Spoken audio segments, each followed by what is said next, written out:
అత్తయ్య గారు, పెద్దమా పెద్దమా కుట్టు. మావయ్య గారు, ఏంటమ్మా అర్ధరాత్రి మీ మధ్యలో దరువు? నేను చెప్పేది వింటే కాదు చూపిస్తాను. నాతో రండి రండి. ఏంటైరేంద్రి చూపించేది? ముందు విషయం ఏంటో చెప్పు.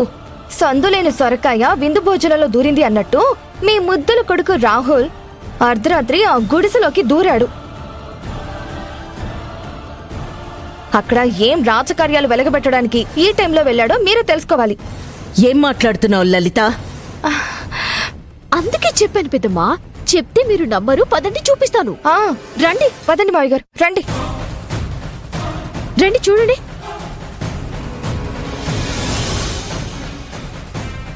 యాభి, రాహుల్ బయటికి రండి.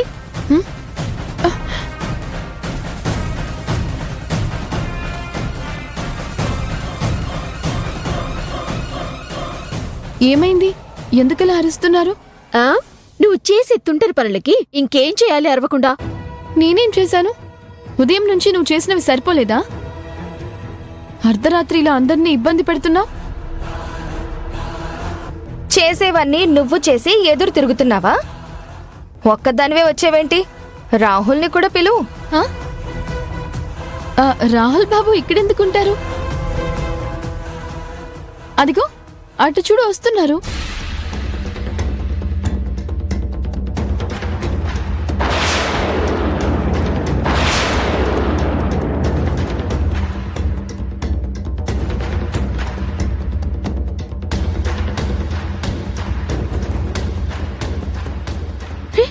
ఏంటమ్మా, ఏమైంది?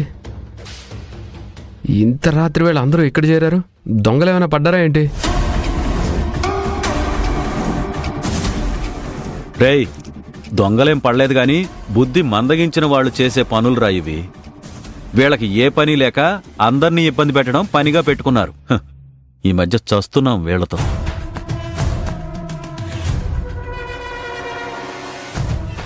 లలిత, ఐరేంద్రి, మీకు నిద్ర పట్టకపోతే తీరిగ్గా కూర్చొని ఊసులు చెప్పుకోండి. అంతేగాని లేనిపోని కథలు చెప్పి అందరి నిద్ర పాడు చేయకండి. ఏంటి లలిత ఇది? మంచి నిద్ర చెడగొట్టావు. ఐరేంద్రి, నీకేమవుతుంది? మధ్య వింత వింతగా ప్రవర్తిస్తున్నావు. మనసులో చెడు ఉద్దేశాలుంటే ఇలాగే నిద్ర పట్టక ఊహలు ఎక్కువవుతాయి. పదవేద పదరాజు.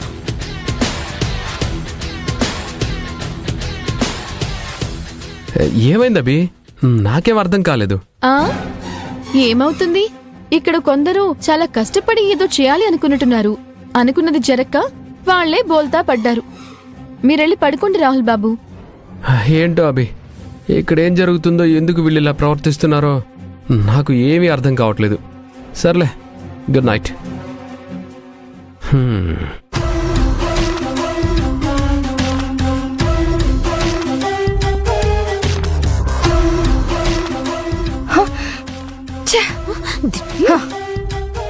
ఐరేంద్రి, మనం చూసినప్పుడు రాహుల్ బయటకొచ్చాడు కదా, మరి ఇంటి లోపల నుంచి ఎలా వచ్చాడు? నాకు అదే అర్థం కావట్లేదు వదినా. ఈ మొగుడు పిల్లలు ఏదో నాటకాలు ఆడుతున్నారు. మనల్ని వెర్రి బాగుల వాళ్ళని చేసి అందరి ముందు ఇరికించేశారు. ఈ మధ్య మనకి ఇరుక్కోవడమే పెద్ద పని అయిపోయింది. మనం దొరికిపోవడానికి మనమే ప్లాన్స్ వేసుకుంటున్నామేమో అనిపిస్తుంది. ఇదంతా అబ్బి చేస్తున్న ప్లానింగే. ఇవన్నీ అబ్బి వేస్తున్న ఎత్తులే. దానివల్ల మనమేం చేసినా ఇట్టే దొరికిపోతున్నాం. చూస్తా ఆ అబ్బి అంతా తేలుస్తా. నువ్వు తేల్చినప్పుడు చూద్దాంలే గాని పద, నాకు నిద్ర వస్తుంది.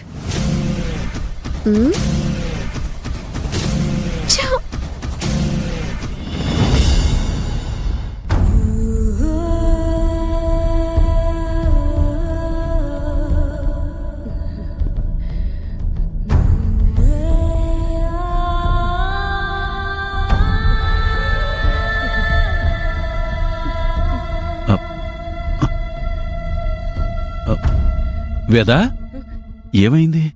ఎందుకలా మూలుగుతున్నావు? వేదా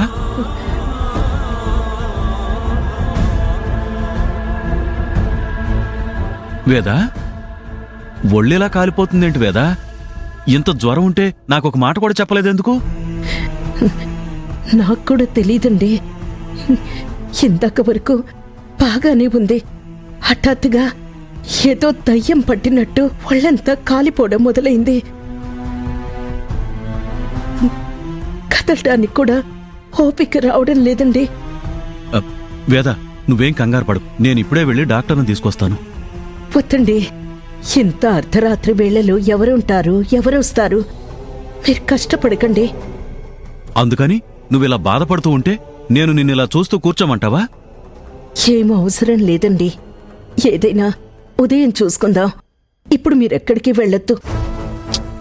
భార్యకి జ్వరంతో ఒళ్ళు కాలిపోతూ ఉంటే కనీసం కదలడానికి కూడా ఓపిక లేకుండా పడుంటే ఏ భర్తైనా ఊరికే చూస్తూ కూర్చుంటాడా?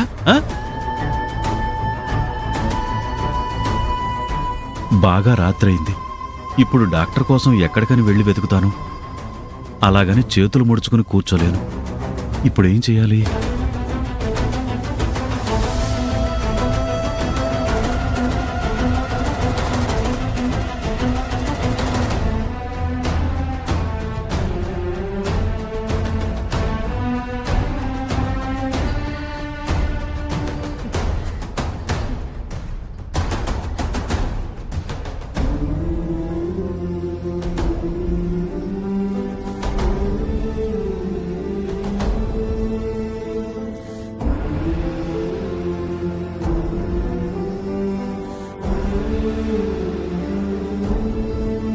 వేదా నువ్వేం కంగారు పడకు. ఈ టైంలో డాక్టర్ దొరకడం కష్టమే, కానీ మెడిసిన్ దొరుకుతుంది.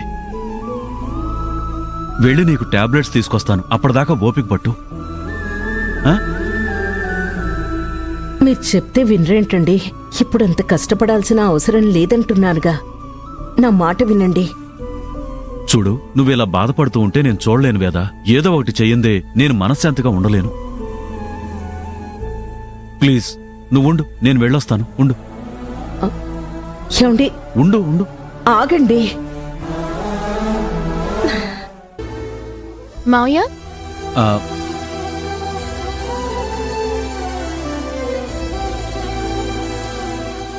ఇంత రాత్రి పూట అంత హడావుడిగా ఎక్కడికి వెళ్తున్నారు మావయ్య? ఇప్పుడు విషయం చెప్పానంటే అభి తన దగ్గరున్న మందిస్తానంటుంది. ఆ మందు వేసుకోవడానికి వేదవతి మొరాయిస్తుంది. మిమ్మల్నే మావయ్య? ఇంత అర్ధరాత్రి వేళల్లో ఎక్కడికి బయలుదేరారు? ఏదైనా సమస్య? ఆ, అవునమ్మా అభి, సమస్య వచ్చి పడింది.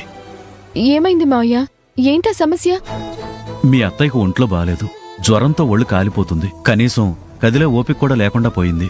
అందుకే ఏదైనా టాబ్లెట్ తీసుకొద్దామని బయలుదేరాను.